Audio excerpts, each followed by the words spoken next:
नमस्कार दोस्तों, गीता में दिए गए उपदेश हजारों साल बाद भी हमारे डर, तनाव, प्रेम और जीवन के सवालों का जवाब इसमें है। आज इस वीडियो में श्रीमद् भागवत के 18 अध्यायों का सार इतनी सरल भाषा में समझेंगे कि अंत तक पहुँचते पहुँचते आप अपने ही जीवन के दृष्टिकोण तक पहुँचेंगे। क्योंकि श्रीमद् भागवत कोई धार्मिक ग्रंथ मात्र नहीं, यह मनुष्य के मन का विज्ञान है। तो चलिए शुरू करते हैं। अध्याय 1 में इस अध्याय में युद्ध भूमि में खड़े अर्जुन का मनोवैज्ञानिक संघर्ष दिखाया गया है। अपने ही संबंधियों और गुरुओं को सामने देखकर अर्जुन का हृदय करुणा से भर जाता है और वह युद्ध करने से इनकार कर देता है। यह अध्याय मानव मन की कमजोरी, मोह और कर्तव्य से पलायन को दर्शाता है। अध्याय नंबर 2, जो कि गीता में श्रीमद् भागवत के अनुसार अध्याय नंबर 2 में भगवान कृष्ण अर्जुन का आत्मा के अमर स्वरूप का ज्ञान देते हुए बताते हैं कि शरीर नश्वर है, लेकिन आत्मा कभी नष्ट नहीं होती। इस अध्याय में कर्मयोग, स्थिर बुद्धि और जीवन के संतुलन का आधार रखा गया है। श्रीमद् भागवत के अनुसार अध्याय नंबर 2 में यह दर्शाया गया है। अब श्रीमद् भागवत के अध्याय नंबर 3 में कृष्ण समझाते हैं कि कर्म से भागना समाधान नहीं है। निष्काम भाव से अपने कर्तव्य का पालन करना ही सच्चा योग है। कर्म करते हुए फल की आसक्ति छोड़ना मनुष्य को बंधन से मुक्त करता है। अध्याय नंबर 3 का श्रीमद् भागवत के अनुसार अध्याय नंबर 4 में ज्ञान और कर्म के समन्वय को समझाया गया है। भगवान बताते हैं कि सच्चा ज्ञान कर्म को शुद्ध करता है। साथ ही अवतार रहस्य और गुरु शिष्य परंपरा का महत्व भी बताया गया है।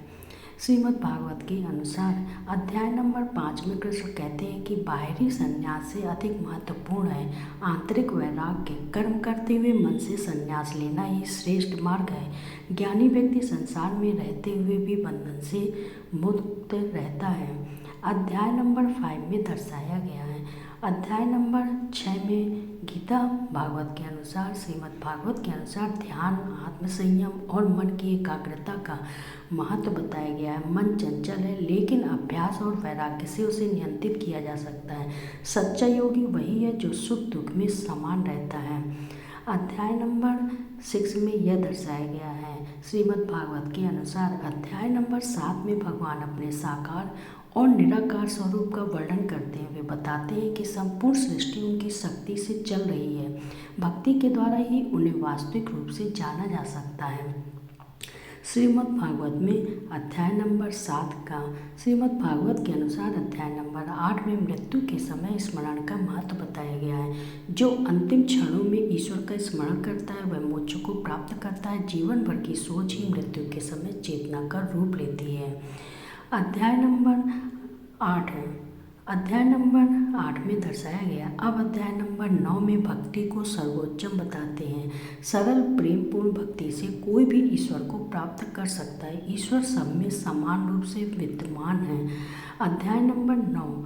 अब श्रीमद् भागवत के अनुसार अध्याय नंबर 10, जो कि श्रीमद् भागवत के अनुसार कृष्ण के अनुसार भगवान अपनी दिव्य विभूतियों का वर्णन करते हैं। संसार में जो भी महान, सुंदर और शक्तिशाली है वह ईश्वर की ही झलक है। इससे भक्त का विश्वास और श्रद्धा गहरी होती है।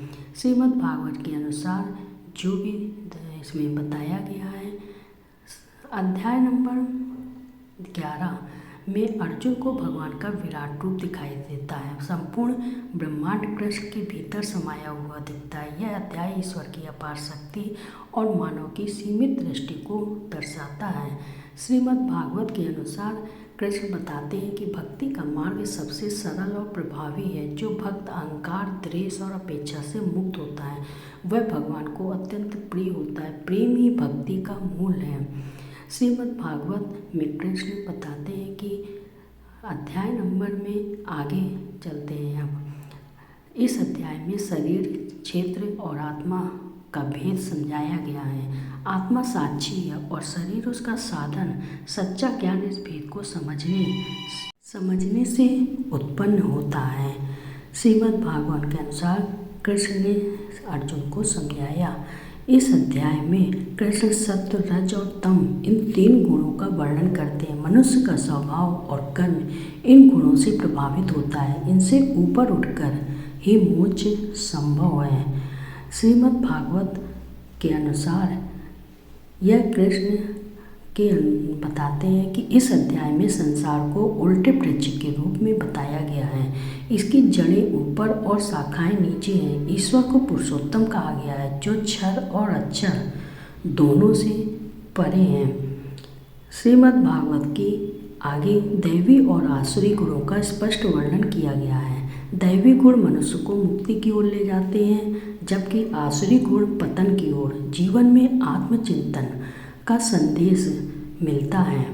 यह है श्रीमद् भागवत की अनुसार इस अध्याय में श्रद्धा के 3 प्रकार बताए गए हैं, सात्विक, राजस और तामस। व्यक्ति की श्रद्धा उसके स्वभाव को दर्शाती है। भोजन, यज्ञ और तप भी इन्हीं गुणों से प्रभावित होते हैं। इन अध्यायों में 18 अध्याय हैं, जो कि आपको एक एक अध्याय का वर्णन किया गया है। गीता का सार इस अध्याय में दिया गया है। कृष्ण अर्जुन को अंतिम उपदेश देते हैं, अपने कर्तव्य का पालन करो और समर्पण भाव से ईश्वर पर छोड़ दो, यही मोक्ष का मार्ग है। श्रीमद् भागवत के अनुसार अगले वीडियो में मैं आपको एक एक अध्याय को विस्तार से बताऊंगा। दोस्तों, अगर वीडियो अच्छा लगा हो तो आपके मन को थोड़ा सा शांति भी दे पाया हो तो लाइक करें, शेयर करें, सब्सक्राइब करें।